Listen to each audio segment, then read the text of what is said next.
Hello, readers, listeners, and general audience, and all the people who love looking at my stuff. As promised, I have returned. And this time I returned with it's more like a 13-part series. So every week there's going to be a part that's going to be released every Friday night. As usual, I always like to do stuff on Friday night. So I was excited about writing this one many years ago. I mean, like probably, I think I wrote this back in 2012 originally, and I had named it Unspoken because that was the name of the singing group. However, I renamed it A Life Like No Other, and it's based on these five sisters whose uncle launches a record label and they become famous, but not without consequences. These young ladies are severely flawed. So, this 20-year journey, starting at 1978 all the way until like 2004, I believe, something like that. It's over 20 years that they embark on this journey of stardom. So there's a whole lot of drama. There is a whole lot of sadness. There is a whole lot of happiness. And this book ran on Audible for at least 3 years. I put it on Audible back in 2023. My listeners really, really enjoyed it. I got some good reviews on this story. It's also in a hard copy version, but this was before I embarked on the audio visual books. I no longer just do audio books, I do audio visual. So here's the thing. I did the audio book where you only hear the sound or whatever.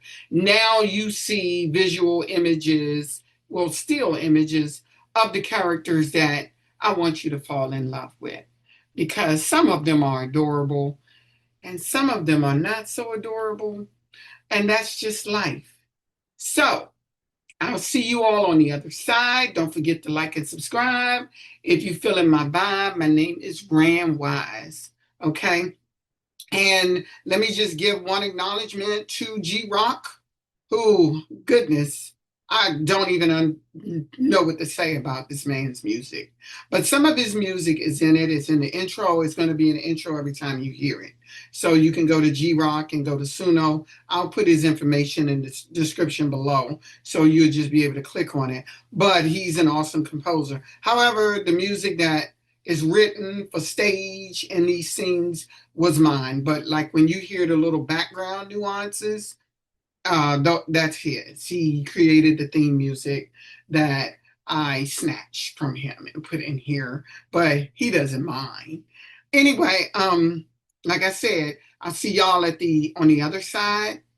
So I want you to enjoy this ride you are about to embark on with my characters. And by the way, I got the DC Go-Go shirt on because these girls come from DC. So you'll see me occasionally wearing this, if not all the time. I'll just put it on. Okay, so enjoy and have a good weekend. Okay, bye-bye.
starting with the story, Yolanda Preston.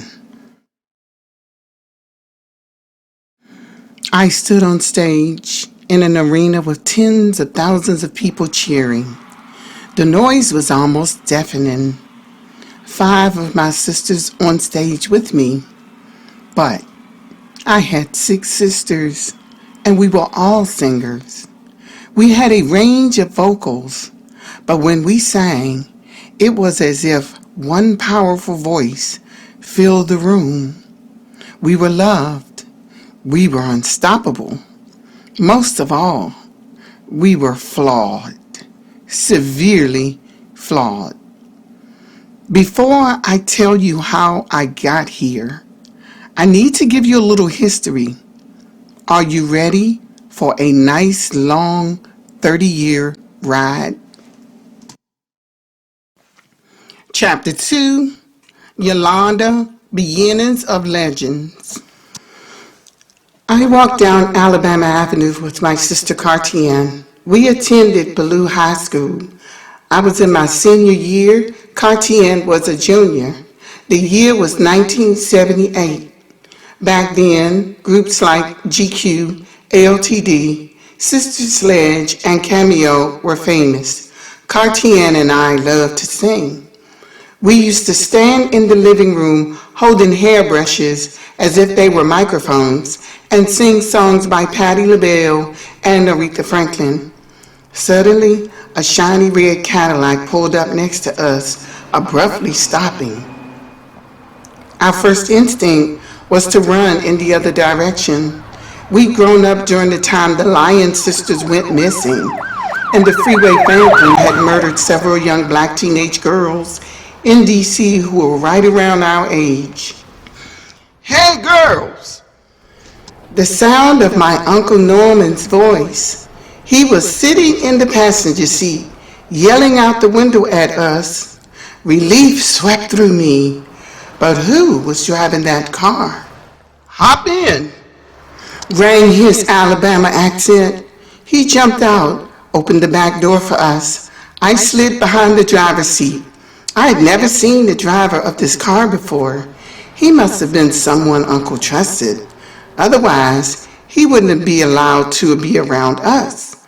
Cardi sat behind Uncle, and he finally told us why he came to pick us up.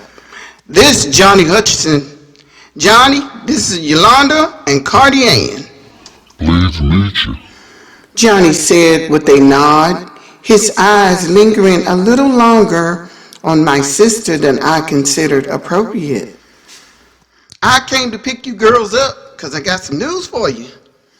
What is it, Uncle? Cardi Ann asked. Now, I'll let you know when we get you girls back to the house, okay? I know it had to be something very exciting. My uncle lived all the way up in Potomac, Maryland, and we lived in a housing project in Southeast DC. Maybe he was finally moving us out of that neighborhood. So many girls around the way hated on us. The reason was because we were light-skinned and we thought we were cute. Cardi Ann had reddish-brown hair, a curvy figure, big, beautiful eyes, and she never cared who loved her or hated her. She strutted around like she owned the world. Me, on the other end, I was shy. I kept my hair in a ponytail that I liked to twirl in a bun so nobody would see the true length of my hair. I wore eyeglasses and dressed down. I did all I could not to be seen. I was 17 and she was 16, but most people thought she was older because of the way she dressed and behaved. We pulled into the neighborhood. Uncle opened the door for us and we stepped out. Again, I saw Johnny Hutchinson sneaking another look at Cartier. My mother was in the kitchen folding up laundry. My mother's youngest daughter, Nikita, was at the table doing her homework, and we passed my mama's third daughter, Randa, outside shooting hoops with one of the guys. I'll tell you in a minute why I refer to them as mama's third and fourth daughters.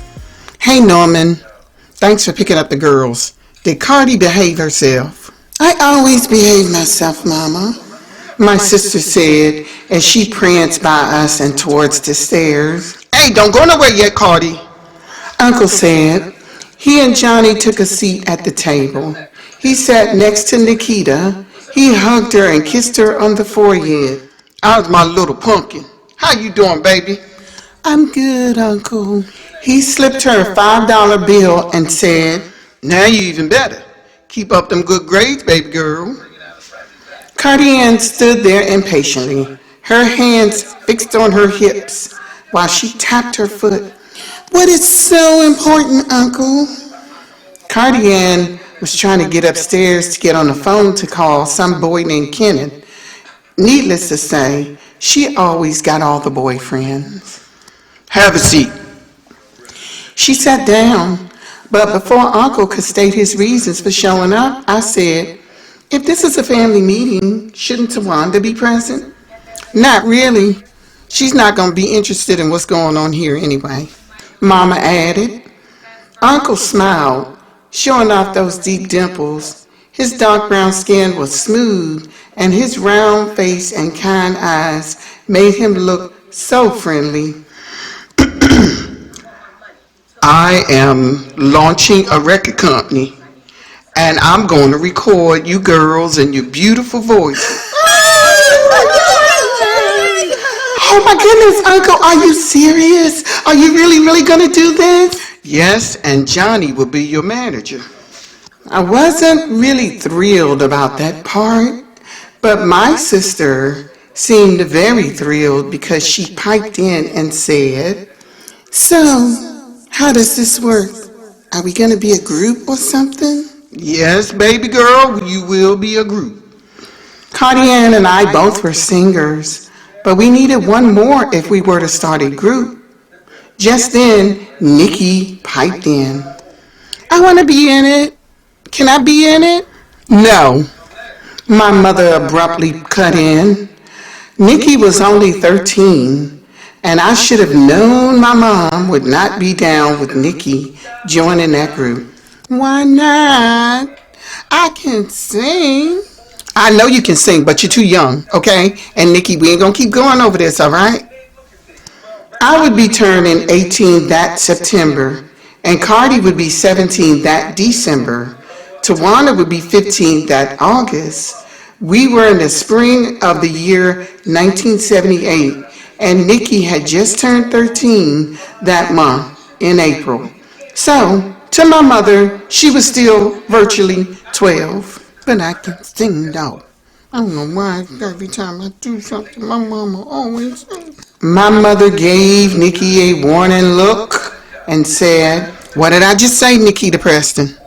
You are not old enough yet, okay? Now it's over. Nikki looked at me. Right away, I began plotting in my head how I would get her on board. But it just wouldn't be a good idea to fight Queenie Preston right now. Well, who else is going to be in the group? Cardi-Ann wanted to know. Uncle Norman had two daughters, Patrice, who was 21, and Lydia, who was 15, and still living in Alabama with her mother. He and his wife had divorced a few years ago. Patrice was no singer, and I'm sure his ex-wife would not allow Lydia to move all the way to Washington, D.C. Well, we'll find another girl. Now, don't you girls worry about that right now, okay? Oh, how about Tessanae?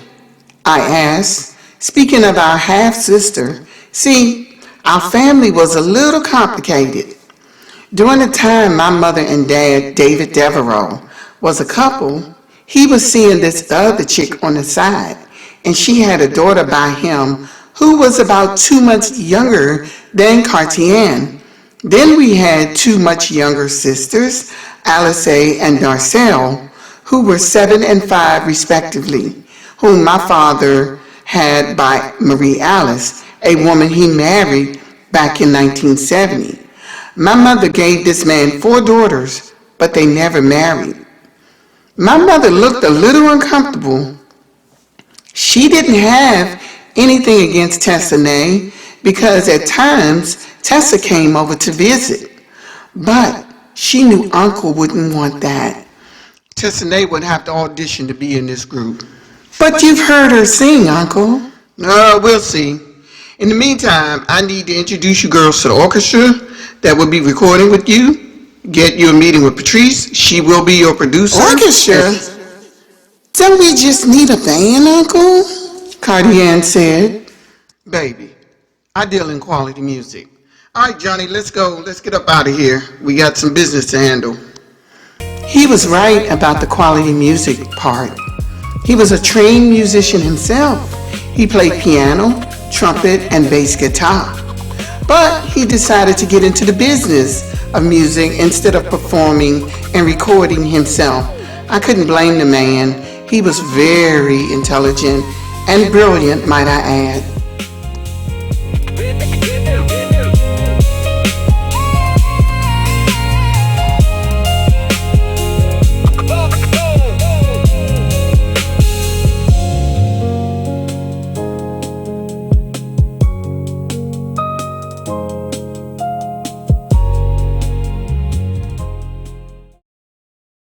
Chapter 3, Life-Changing Events, Yolanda Preston. The first thing that happened was the shopping trips. Uncle took us to expensive boutiques and to some of the best hairstylists in the D.C. area. Tessanae had auditioned for the group, and Uncle accepted her. He said he still would have preferred Tawanda, but Tawanda wanted to play basketball instead of sing. Although the WNBA would not be founded for another 18 years or so. Who did Tawanda think she would play for once she graduated from high school? I tried on a pair of 4-inch stilettos that hiked me up to 5'11". Cardian was an inch taller than me, and Tessanae and I were both 5'7". Do we need heels this high? Tessanae asked as she watched me walk in my stilettos. Yes, we gotta look sexy. Besides, it would give us a better stage presence when we perform. Cartier said, my sisters really thought we were going far with this. I trusted and believed in Uncle, but the competition was fierce in the music industry. Back then, you had girl groups like the Pointer Sisters, the Emotions, and First Choice. Johnny hadn't even come up with our group name yet. We had considered the name Preston Sisters, but Tessanae carried our dad's last name, which was Devereaux. So that was out. Besides, Uncle didn't want another sister name. You already had Sister Sledge and the Pointer Sisters. He said that was a little played out. Uncle returned to the store where we were trying on shoes. Hey girls, we got to get going. Patrice is up at the studio waiting on us. I couldn't wait to see what the studio looked like. He'd purchased a place over near Benning Road, an old building that had sat empty since the early 70s. We piled into Uncle's black caddy and headed over. We hugged Patrice the moment we saw her. She led us into the building. There were several recording rooms, and technicians, electricians, and construction workers were setting up. Uncle gave us a tour of the different areas. This is going to be lovely when it's all done. But come, girls, there's an area where y'all can record from there, he said proudly. On the top floor was an open studio where a 30-piece orchestra was assembled. Chairs and easels were in an oval shape.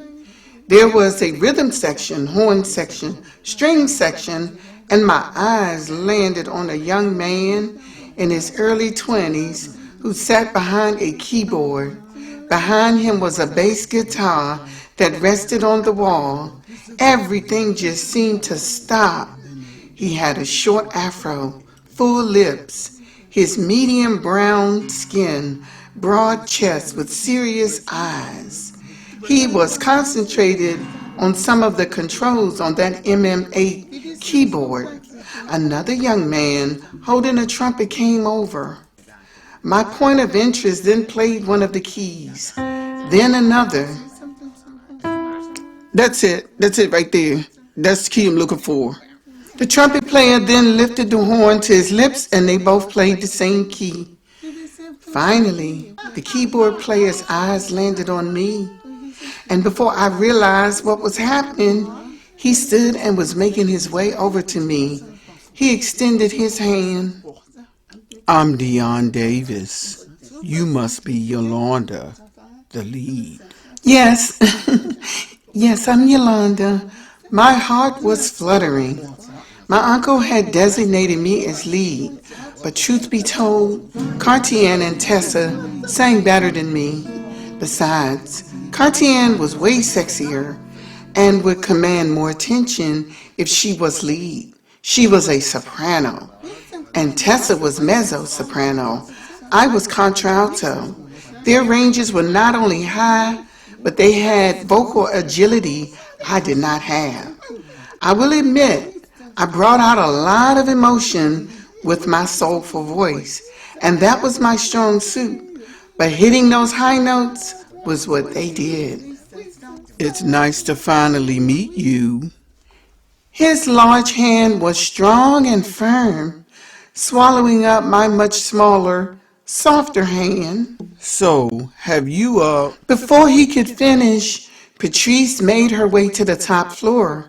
Cardi and Tessie were over there getting acquainted with the horn section. One of the guys seemed to take a liking to Cardi, but she didn't seem interested. On the other hand, Tessa was really into one of the trumpet players, whom I later found out was named Scotty. I realized Dion was the leader of this great big orchestra.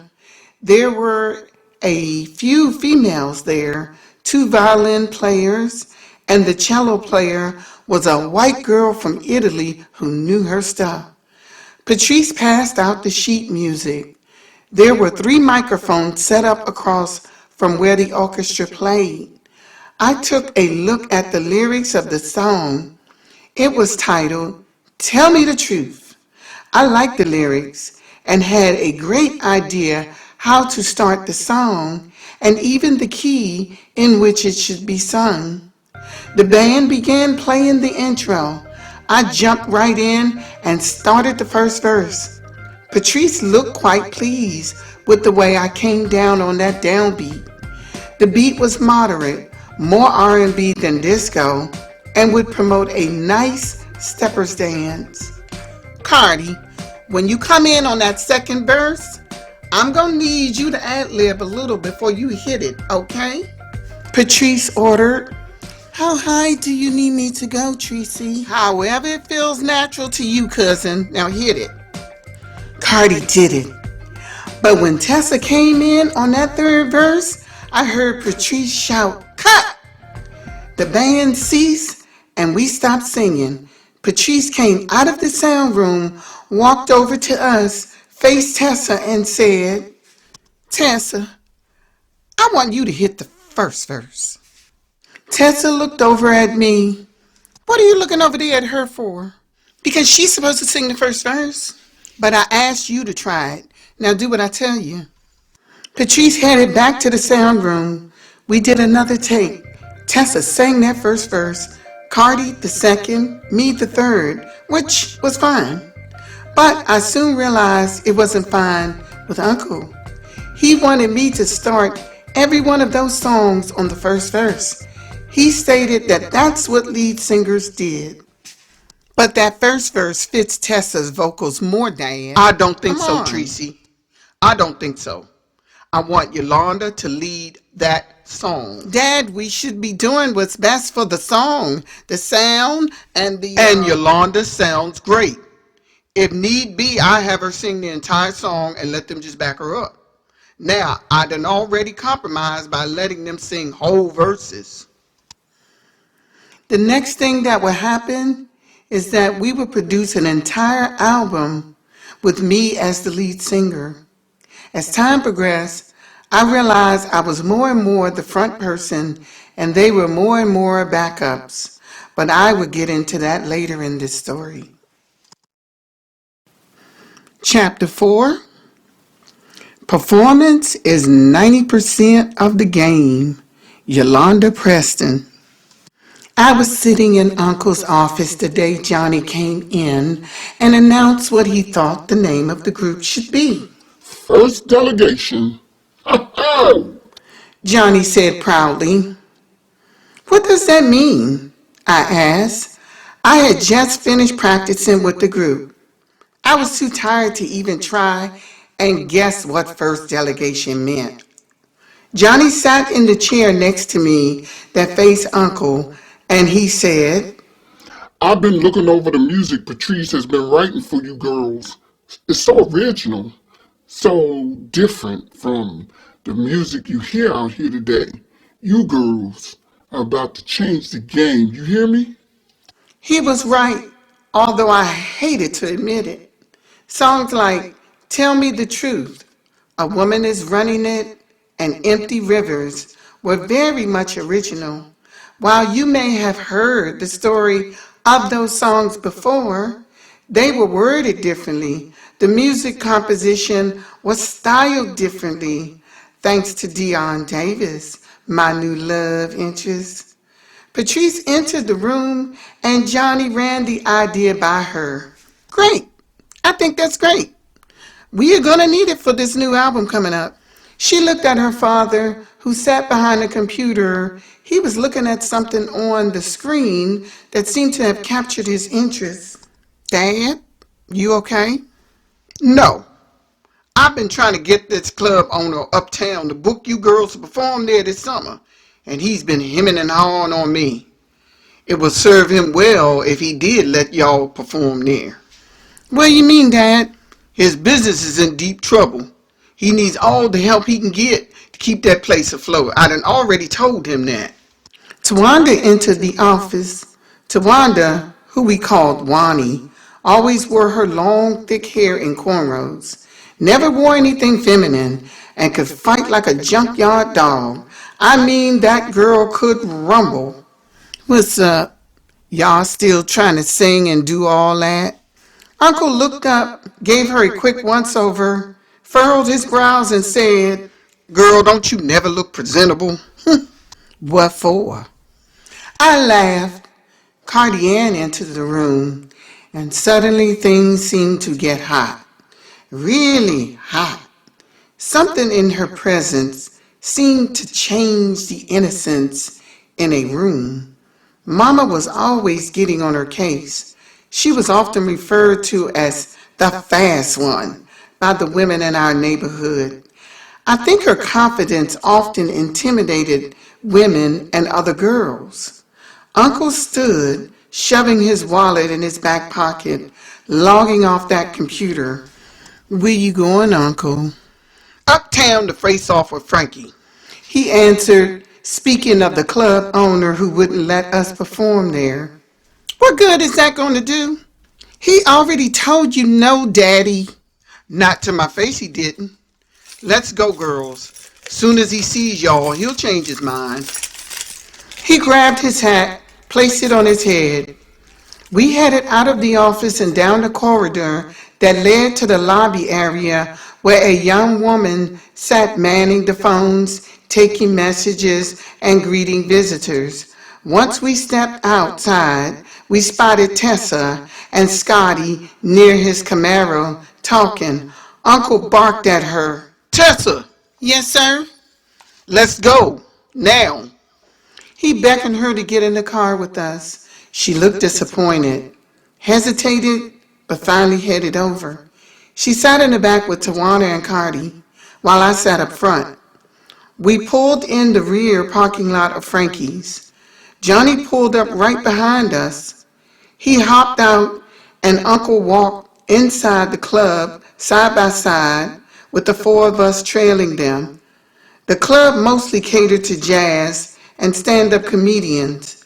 Right away, the stench of cigarette smoke assaulted me. I had to hold my breath and put my hand over my nose. A male and female bartender were behind the bar, likely getting ready for the night. Nightlife in D.C. was always live, even back then. Say, Frankie! One of the workers called out once he came out and saw us standing in the area where all the chairs and tables were assembled. There was a stage big enough for a small band and singers. An upright piano was to the left side of the stage. The place only seated about 100 people. I couldn't understand why Uncle was so bent on getting us booked there. He was fairly new in town, having moved up from Alabama about 2 years ago. Mama told me that he sold land down there that he inherited from one of their grandparents and walked away with nearly $3 million. I guess he figured if he couldn't get in the door by his reputation, his money would talk. Johnny had the connections, but didn't have the capital. So the two of them working together would get things done. Frank appeared from a back room, a cigarette dangling from his mouth, the first 3 buttons of his shirt unfastened, showing hair on his chest, and wearing a pair of slacks that looked like they'd seen much better days. Uncle approached him, meeting him halfway, with Johnny by his side. Man, I told you already. This ain't no singers club. This here is a comedy club. Just then, Cardi stood. It was almost in slow motion, as if her gesture was meant to draw out attention she suddenly got from Frank because he looked over Uncle's shoulder and his eyes landed on her. The rest of us decided to stand, even to Wanda, and she wasn't even in the group. Uncle turned around, saw us all standing. He made a sweeping gesture at us and said, "Would you like to hear him sing?" "Sing?" Frank said, as if he'd forgotten the reason Uncle was there. Cardi had a way of getting attention simply by her presence. "Yeah, that's what I said, sing. And quit drooling. I'm here to show you the true talent that could bring all types of business in here. They're not just beautiful now." Cardi began a hum, and the next thing was me piping in, and Tessa swept in with a falsetto note that shook the room. We were not singing anything in particular, just harmonizing and ad-libbing. Okay, Preston, you made your point. All right, what is it that you want? They followed him into the office and shut the door, leaving the 4 sisters out in the club area waiting. 30 minutes later, the 3 men emerged. Uncle shook Frank's hand, and for some reason, Johnny's dark brown skin glowed with wonder. Cardi said he reminded her of Richard Roundtree. He was dark, with a bright smile and piercing eyes, a tall man, standing 6'4". I knew he had to have had his share of women around town. He'd come up from Alabama years before Uncle. They attended Tuskegee, but Uncle was 38, a few years older than Johnny. Uncle was also a tall, handsome man, but he never slowed down long enough to be captured by any of these fast DC women around town. He was too busy focused on making us famous. I waited until we made it to the car to inquire about that meeting. My sisters were anticipating the results too. "So," I asked, standing on the passenger side of the car with my hands on my hips, "what's the verdict, Uncle?" Uncle used his key fob to unlock all 4 doors. He smiled at us and said, "Let's just say that things are going to go the way that I want them to." "He's going to let us sing there?" I was excited, and I heard Tessa scream. It's no longer his decision, Johnny said as he approached our car. I was suddenly baffled. "What is that supposed to mean?" Cardi asked. He doesn't own the club anymore. "We do," Uncle added. Yes! That guy's underwater. And if he doesn't sell soon, he will be foreclosed. It's better for him to go on sale. "Well, how do you know, Uncle?" "Let's just say I have ways of finding things out," he said, giving me a wink. It suddenly dawned on me That's what Uncle was so preoccupied with on his computer that afternoon. He may be from down south, but he was quick to catch on and knew how to wheel and deal, especially in a city like Washington, D.C. He explained the rest when we got into the car. If he gets foreclosed on, he walks away with nothing. If he allows me to buy the club, he walks away with $60,000. Besides, a club like that was a great investment, Uncle explained. Frankie pulled in lots of business, but he must have had bad management to be losing money the way that he was. I was tired once I arrived home, but unfortunately, Nikki was not going to let me rest. She came into the room I shared with Cardi, pouting and complaining about not being part of our act. Well, what do you want me to do, Nick? You know I can't fight Mama on this.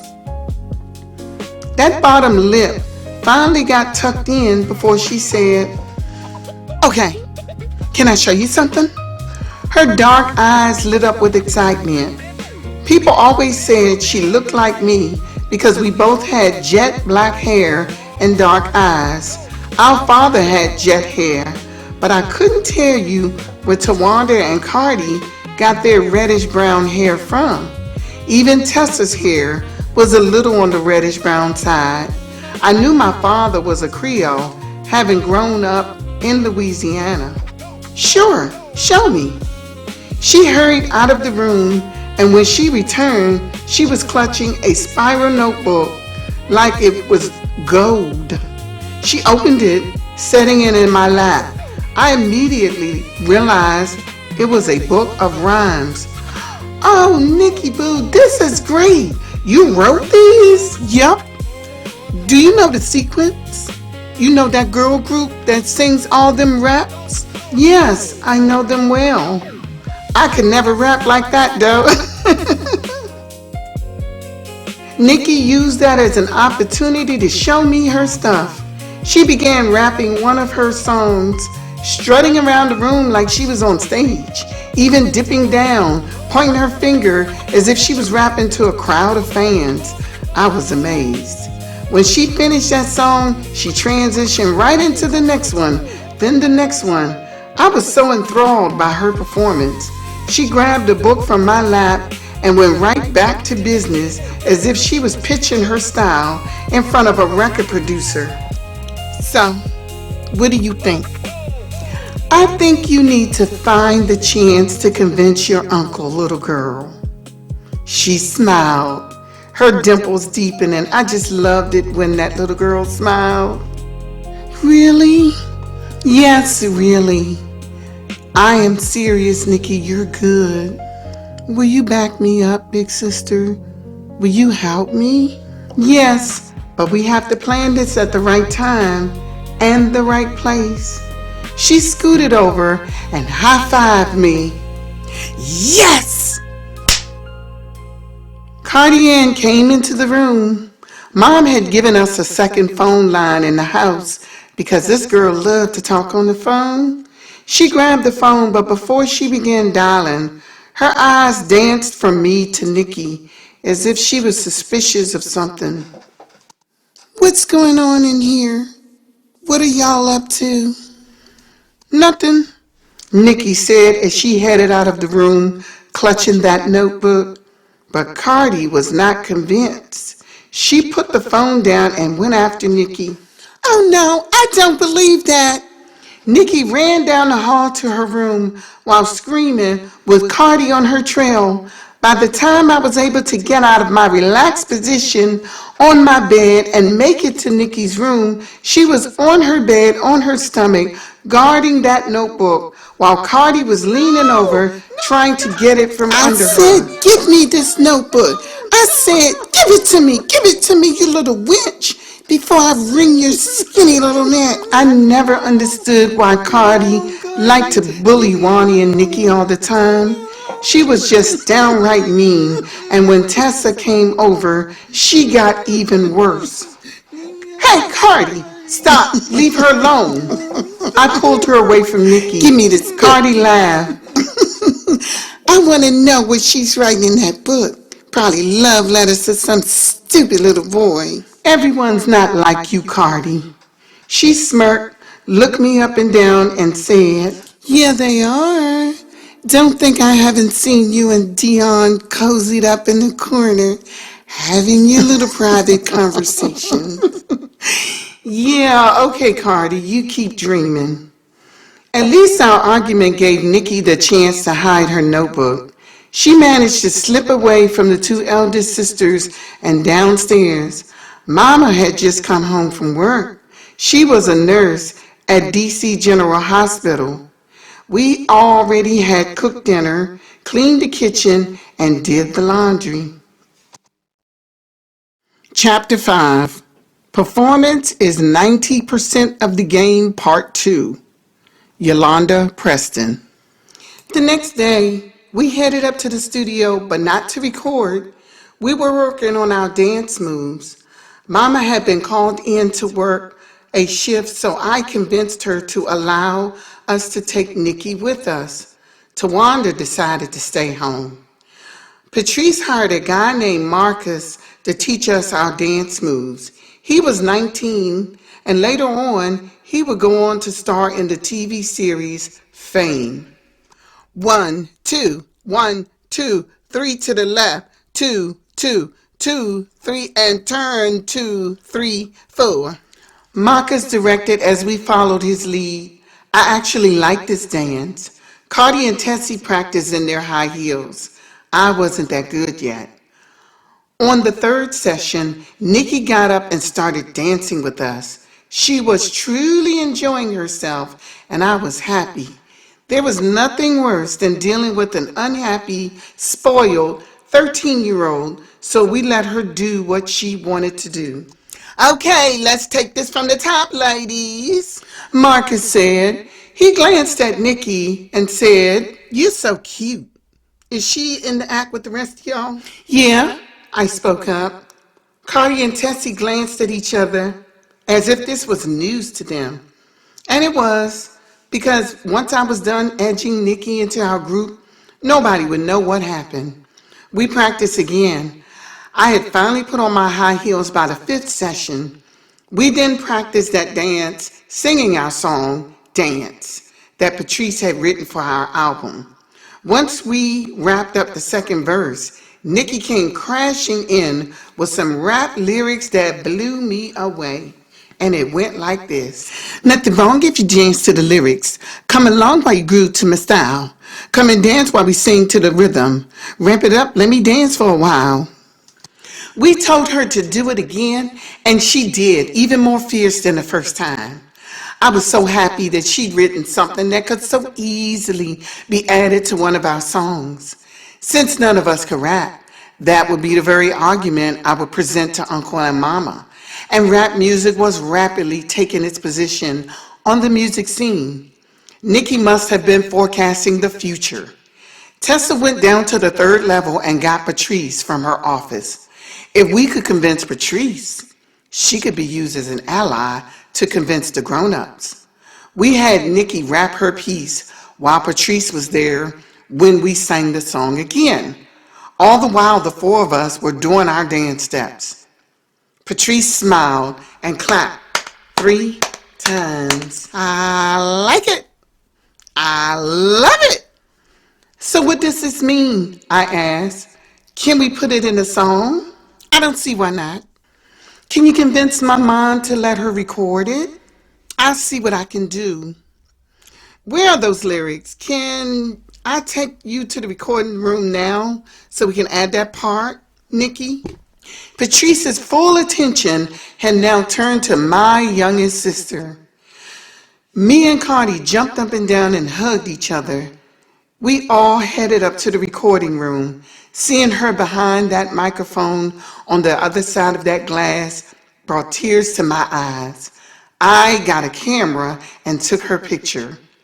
I watched her take command of that microphone as she recorded that rap. We played it back and it was perfect for that song. Our first performance was at Uncle's new club. The name on the moniker still had Frankie's name on it, but it was transitioning over. There were brand new chairs and tables in the place. Uncle had a crew come in and redo the floors within weeks of buying out Frankie. But he was nice enough to keep the bar staff on board. He could have fired them all and hired his own people, but he was not that way. We gathered in the dressing room to get ready for our performances that night. There would be a jazz band performing, two comedians, and we were due to perform 3 numbers that night. Mama did not allow Nikki to perform with us in nightclubs, although she agreed she could record. That was a step in the right direction. We didn't protest too much. We barely got Queenie Preston to agree to having her baby girl record in the first place. We were all wearing royal blue dresses with matching stilettos.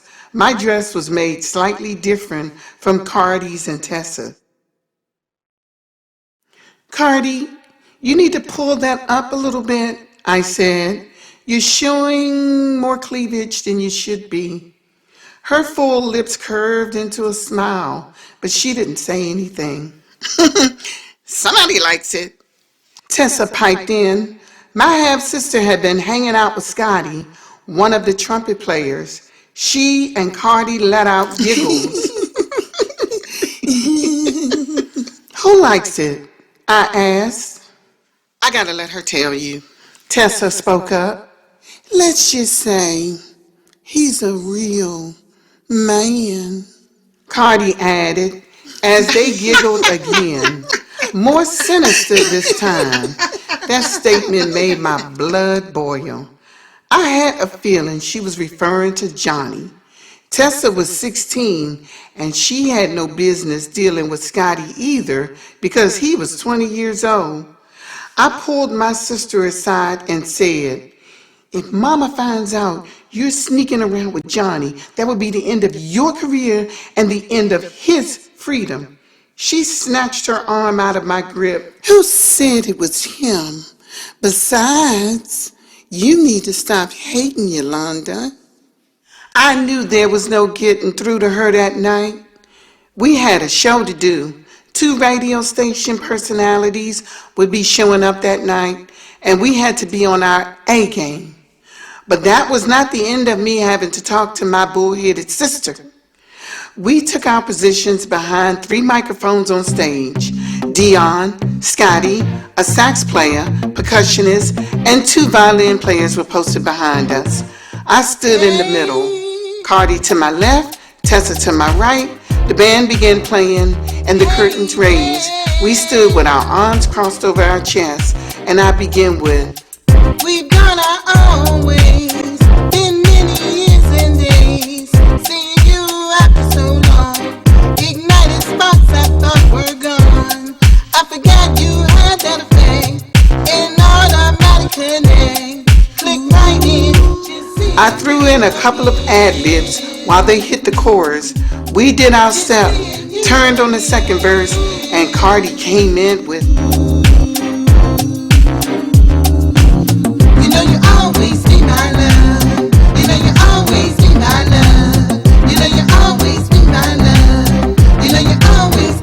we had the crowd cheering and clapping at this point. We transitioned to our next number, and by the 3rd number, we had everyone in the club up on their feet. We returned to the dressing room with a renewed feeling of satisfaction that I could not describe. I knew we would make it. By the beginning of the summer, Dry Rivers, Tell Me the Truth were being played on the radio. Johnny had gotten 200 different individuals to call in on the radio station and request that song, paying them each $5. Chapter 6. Hatred Will Always Creep In, Yolanda Preston. Mama left the grocery list on the table before she left for work that morning. I had to cook breakfast for the rest of them, so I headed upstairs to my room. Cardi was kicking back on the bed with the phone to her ear. Hey, you need to go down to the store, I told her. Why can't you do it? Because I gotta cook for Nikki and Wani. Goodness, Cardi, don't be so lazy. I don't know how many times I did her chores for her. It was stupid of me to keep enabling this girl, but not today. I grabbed the phone and we found ourselves in a tug of war. Are you crazy?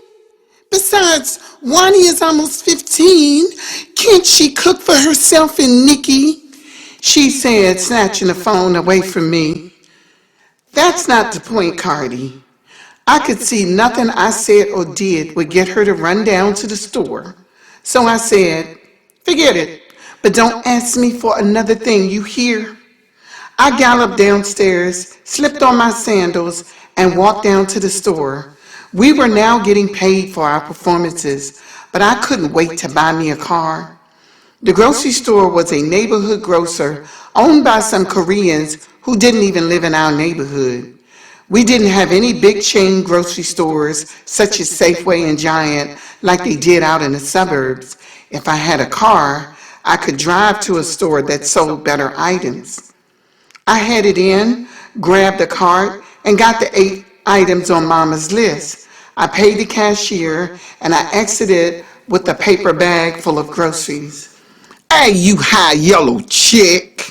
I heard someone call behind me. I knew it was Nora Costin, a girl who attended Baloo with me, who never liked me. Graduation was 2 months ago, and she was still behaving like we were in school. I kept walking until I felt someone shove me from behind, causing me to drop the bag of groceries. The eggs came flying out of the bag, and the bread hit the ground right after. I turned around. Nora was accompanied by another girl named Katrina, who also hated me. I don't know why, because I never bothered these girls or anything. I see you ain't wearing them glasses, Katrina said. How many fingers do I got up? Uncle had taken me to the eye doctor and got me some contact lenses because he said his eyeglasses didn't fit my new image. What have I done to you, Nora? I asked, almost begging her to leave me alone. I don't like you because you think you better than everybody else. Now, let me hear you try and sing your way out of this. I ignored her and attempted to reach down and retrieve what was left of my groceries, but I felt the sting of a punch in my face. I wasn't going to stand there and allow them to just beat me down, so I fought back. But it was 2 against 1, and they were getting the better of me. Suddenly, I was able to open one eye and see Tawanda's face in the crowd. She grabbed Katrina and punched her, knocking her to the ground, while Tessa came out of nowhere and was handling Nora, leaving me to gather myself from the ground. They treated me so humiliating. It felt so bad. It really hurt my feelings. You want to fight? You want to fight? Fight me. You want to fight? I heard Tessa bellow while she punched Nora a number of times. We heard sirens from afar, and the 2 antagonists ran down the hill leading to Mississippi Avenue. Cardi made her way down to the parking lot where the fight was taking place. Come on, let's go, y'all. Let's get out of here. We gathered our groceries and hurried back to the house. Nikki was standing at the front door waiting on us. Cardi had told her to stay in the house when someone notified her that I was being jumped. I'm gonna kill them hoes the next time I see them. You can count on that. Tawanda said she didn't like for people to pick on me because she knew I always minded my business and I never bothered anyone. All I could do was cry at that point. Tessa and Cardi hugged me. I was so blessed and thankful to have the support of all these sisters, fighting sisters at that. We were like a lioness pride, and Cardi was no doubt the baddest chick among us. Don't cry, Yolanda. Don't cry, Nikki said, caressing my hair. One of them had pulled out a lock of my hair in the back. They wanted to damage me. They were out for blood. You fought back, sis, but they jumped you, and y'all know that was not fair, Tessa said. Uncle showed up later on. I had a bruise on my right cheek, which Cardi used some of her makeup to cover up. We had a show to do that weekend, by the way. I'm going to hire some movers and get y'all out of here tomorrow. Uncle said, but of course Mama objected. Norman, you don't have to do that. Queenie, I'm not going to continue living up in the suburbs while my talented niece is living in this place. It's my duty. Now, I'm not going to keep having this argument with you, Queenie. If you listened to me about a month ago, them little hoodlum girls wouldn't have been beating up on my beautiful niece today. What about Tessa? I asked. I didn't think we should leave her behind. She can come up and visit as long as she wants, but it's up to your mother. Mama nodded. I have no problem with it. I mean, that's up to her mother. If Shelby is okay with it, I'm okay with it. Mama was a proud woman and very diplomatic. Although Shelby, Tessie's mom, was messing around with our dad, Mama never took it out on Tessa. But Norman, you already bought me that car. And a car like that should be parked in the garage, not in the projects. Y'all are leaving tomorrow, and that's that. The next night, we were moving into our 8-bedroom, 5-bathroom house. It had a pool, nice big backyard, a second-floor balcony in the master bedroom, Mama's bedroom, 6-foot fireplace, an oval-shaped driveway out front, the kind you see in the movies. The house was in Potomac, Maryland, far away from the hood in Southeast D.C. We didn't even do anything. We just piled into Mama's and Uncle's cars, and the movers transported our clothing. We realized once we arrived that it was already furnished. We took very little furniture from our old house. We had new beds, new living room and dining room sets, the works. The first thing Cardi did was get into her bikini and jump into the pool. There was a glass ceiling in the pool room that you can open during the summer and close during the winter, making it an indoor pool. Oh, this feels so good. Cardi called out. I gotta find my bathing suit. I need a swim too. Wani said. Uncle sneaked up behind Wani and handed her a gift wrap box. Oh, what is it? Open it up. She ripped it open and a diamond necklace stared back at her. She jumped up and down and screamed, Oh, Uncle, thank you so much. Oh, thank you, Uncle. It's not every day that the girl turns 15. He put the necklace around her neck and locked it. That piece of jewelry nearly changed her entire image. Tessa dove into the pool, and she and Cardi splashed around playing. Wani ran off to find our mother, and Uncle took a call on his mobile phone. It was too noisy in the pool room, so he headed to the bar room, a room with all white furniture and a Niagara wet bar. Johnny made his way to the poolside. I turned to my left, saw him standing there watching my sister. I splashed some more on you. I didn't know you were here, I said without seeming disrespectful. Why do you dislike me so much, Yolanda? Who said I disliked you? And do I have a reason to dislike you? Or is it your guilt nagging at you? I have nothing to be guilty about. I'm not surprised you actually believe that. After that, I walked away, went upstairs to my room, and called Dion. I told him about how much I disliked Johnny. Yeah, he does seem a little slick to me too. I just cannot prove he's done anything, and my sister is so sneaky that I cannot prove she's done anything. Yeah, sounds like a tough place to be in, baby. But hey, check this. Want to go see that movie Every Which Way But Loose this weekend? After our show? I was thinking before. Dion, you know how my uncle is. He's going to have us practicing all day for that show. How about Sunday then? That would be better. Yolanda? Yes, Dion? You're beautiful, you know that. Especially since I don't wear glasses anymore, right? I think you're fine either way. I felt myself blushing. Thanks, Dion. and our relationship would be one for life. I just didn't know that back then. Our show at the Capitol Center that fall proved to be one that was historical. First of all, the group that was supposed to open for Tiger Lilies canceled at the last minute, and Johnny was able to get us into that slot. What number should we do for this one? I asked as we sat around the table in the conference room at the studio. Can we do 2 songs? Tessa asked. Patrice smiled.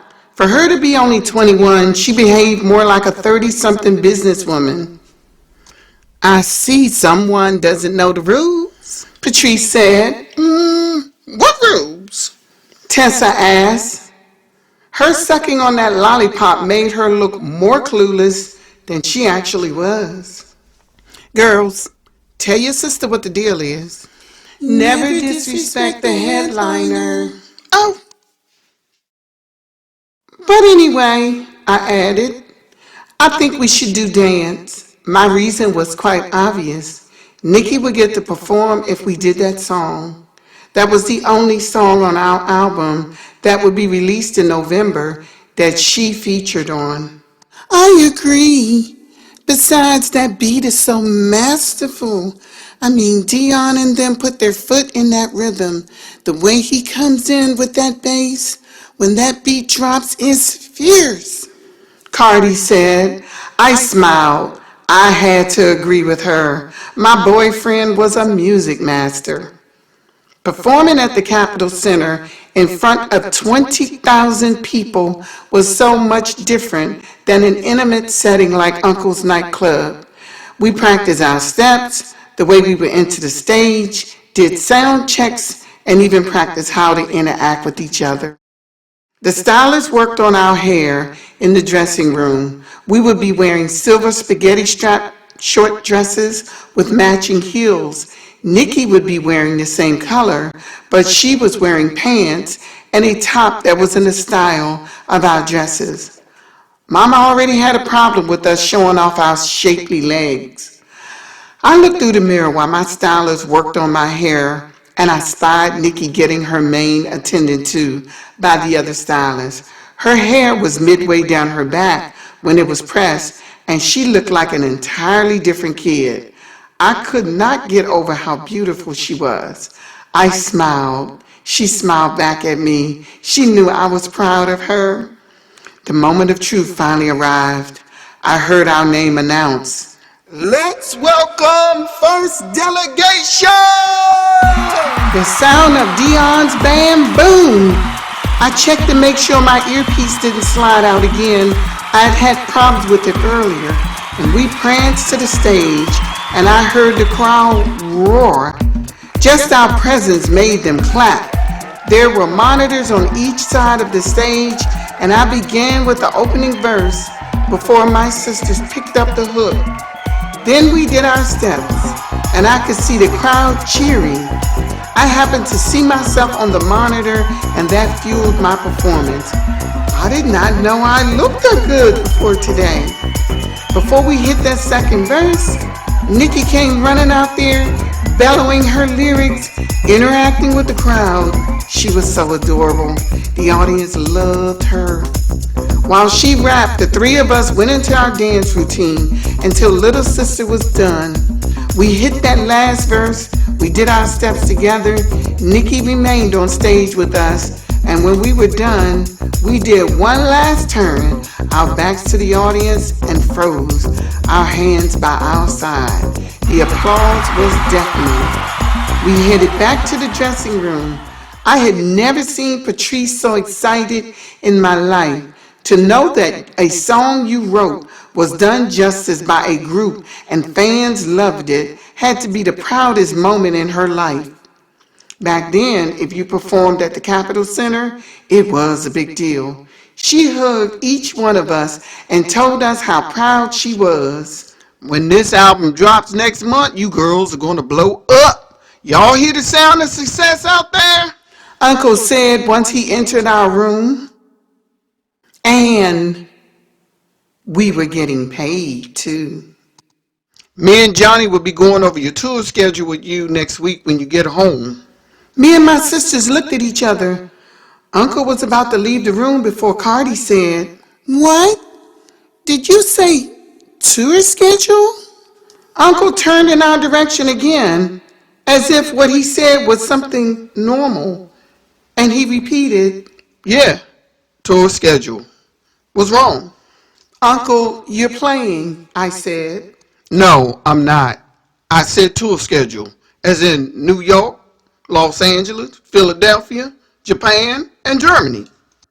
We jumped up and down and screamed, hugging each other. Nikki was also excited because she knew we could not perform the song called Dance without her, and that song was already being played on the radio pre-release.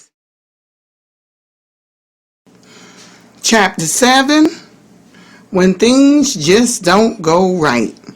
Yolanda Preston. Wani had decided to go on tour with us. Uncle hired tutors and pulled us out of regular school. That was fine with Cardi and Tessa because they hated school anyway. I had already passed my 18th birthday. Cardi had now turned 17, and Tessa would be seeing her 17th birthday in February, which is next month. It was early January 1979, and the first leg of our tour was in Los Angeles, which was fine with me because it was in the dead of winter. Los Angeles was a welcoming change regarding the weather.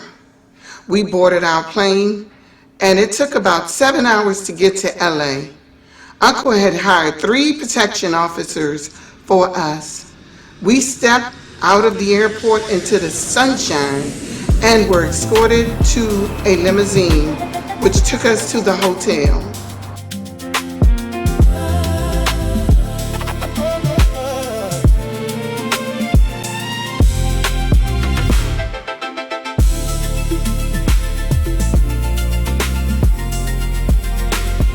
Uncle took us to dinner in Beverly Hills that evening. We wore dark blue evening gowns with our hair pulled up. A waiter came by, set a bottle of expensive champagne next to Cardi. We were all surprised. "I didn't order this." "Besides, she's not old enough to drink yet," Uncle told the waiter. "This came from the gentleman at the table over there." We looked over, and there was a young white man who looked to be in his early 20s.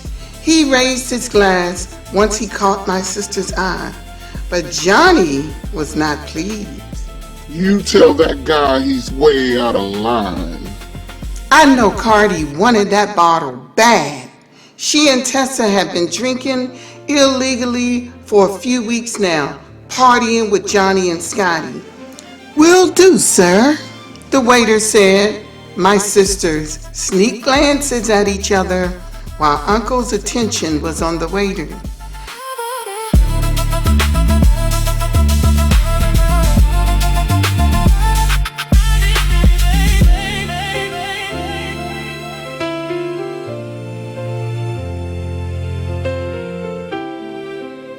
After dinner, we headed back to the hotel.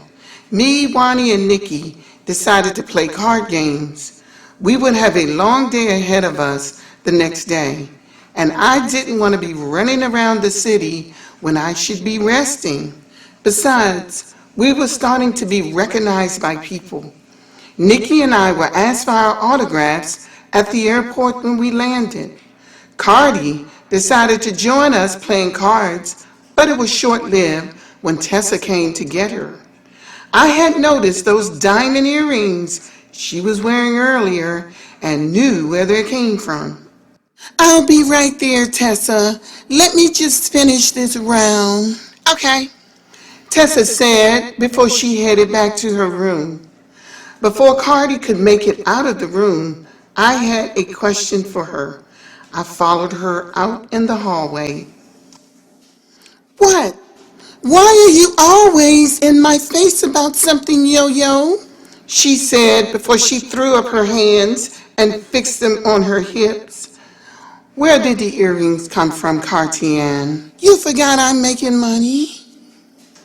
Whenever she wanted to be deceitful, she would always answer with sarcasm and try to put the other person on defense. But I was concerned about her, didn't want her to get hurt. Johnny was not a good guy.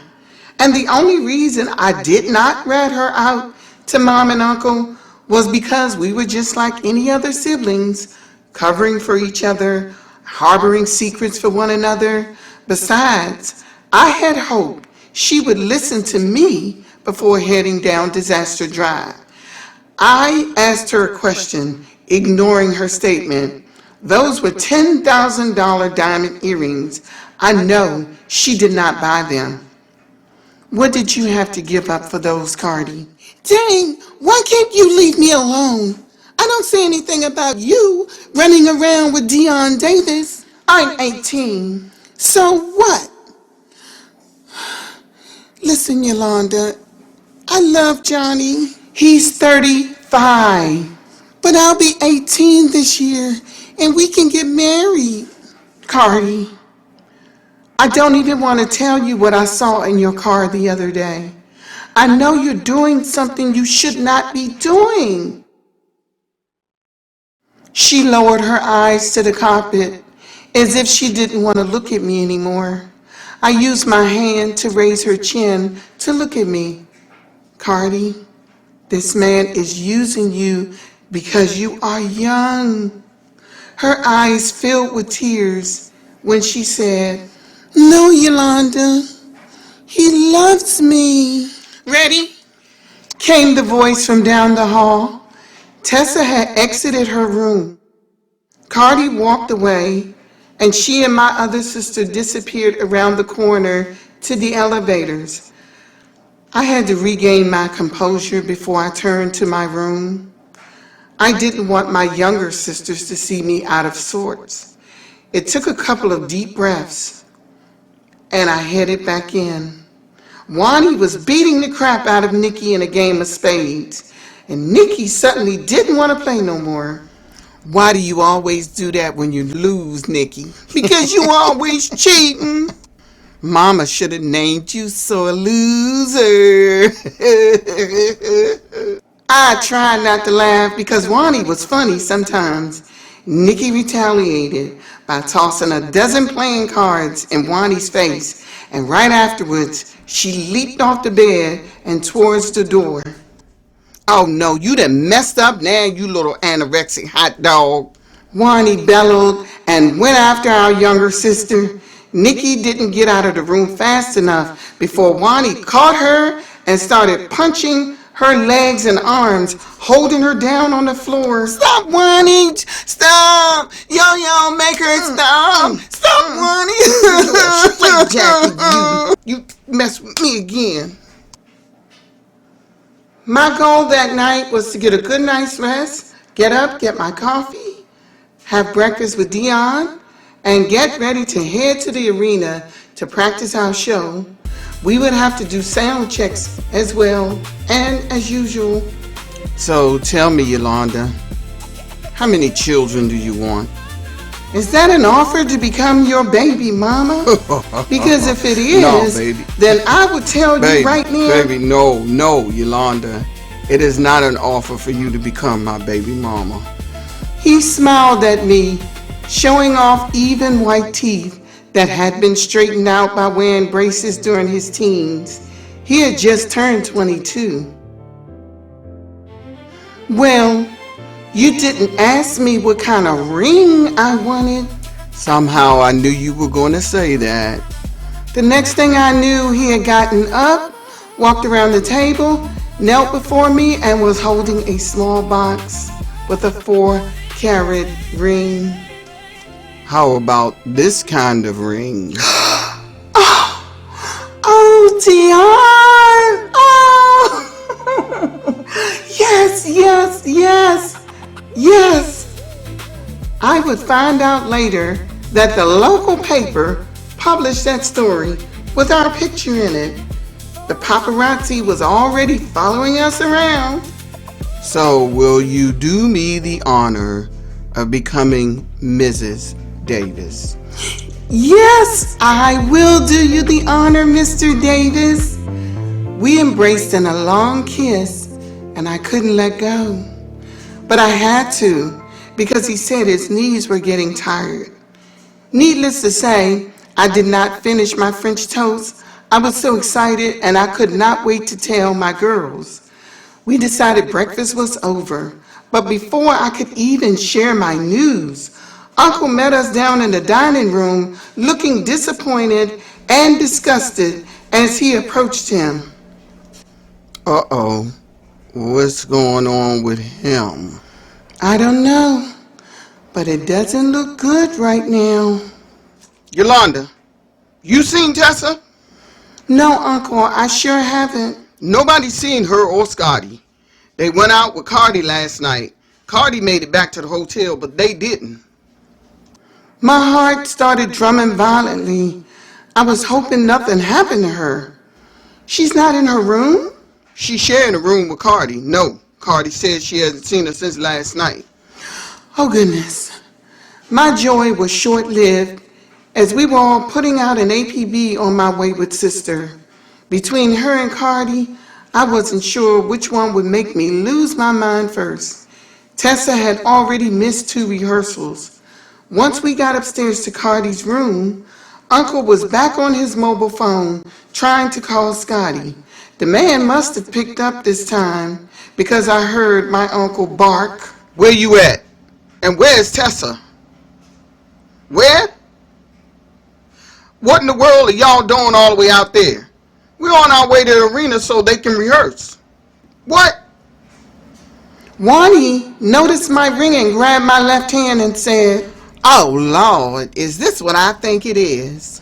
Next thing I knew, Cardi and Nikki had surrounded me. They were excited.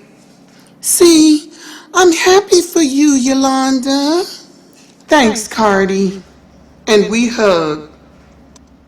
Okay, fine. All right, fine. I heard Uncle bellow before he hung up the phone. What's the deal with Tessa, Uncle? Cardi asked. By then, Patrice had made her way into the room. He said something about she's sick. She ate something bad. They're at his cousin's house out in Compton somewhere, and she can't perform. That was something I did not want to hear. My heart could not take the pain of this. This was the first day of our tour. I was nearly in tears. Uncle got back on his phone. Abigail, come down here to Cardi's room, now. The young woman entered the room, saying, "Yes, sir." I need you to fix Tawanda's hair. We need to put her on with her sisters. What? Wani and Cardi said at the same time. They'll teach you all the steps, Wani. You already know all their songs. Come on, let's get this rolling. Let's go. And that was the beginning of Yolanda Preston's music career. She was apprehensive about performing, but we assured her it would be okay. We removed her cornrows, washed her hair, and flat ironed it. Her mane was so beautiful. She had the longest hair of all of us. It was down to her waist. Abigail had to trim off about 5 inches because that was just way too much hair. After we were done, I guided my sister over to the mirror so she could see just how pretty she was. Her eyes lit up. Wow, are you serious? Yes, Wani, that is all you, girl. Now, I look like you, Yolanda. You do. She looked over at me and I kissed her cheek. Cardi exited the bathroom with a towel wrapped around her. Look at Wani looking all human and stuff. Wani tossed a comb at her. Watch yourself, huzzy. I'm not 12 no more, okay? We headed to the arena once we were done fixing Tawanda up. Because she was a size 4 and Tessa was a size 6, we had to make some adjustments to Tessa's dress. Tawanda caught on to the steps much easier than I even expected. She knew all of our songs because she constantly heard us singing and practicing them. Besides, our album had dropped a couple of months ago, and we were on the radio nonstop. The intro of Tell Me the Truth began a boom, room shaking bass with a multi percussion beat. I could feel it in my soul, and I was ready. We stood on the risers with a spotlight over our head, somewhat like the image of being beamed up from space. When the risers lowered to stage level, we stepped off and towards the audience. I put the mic to my lips and we began with a long 8 count.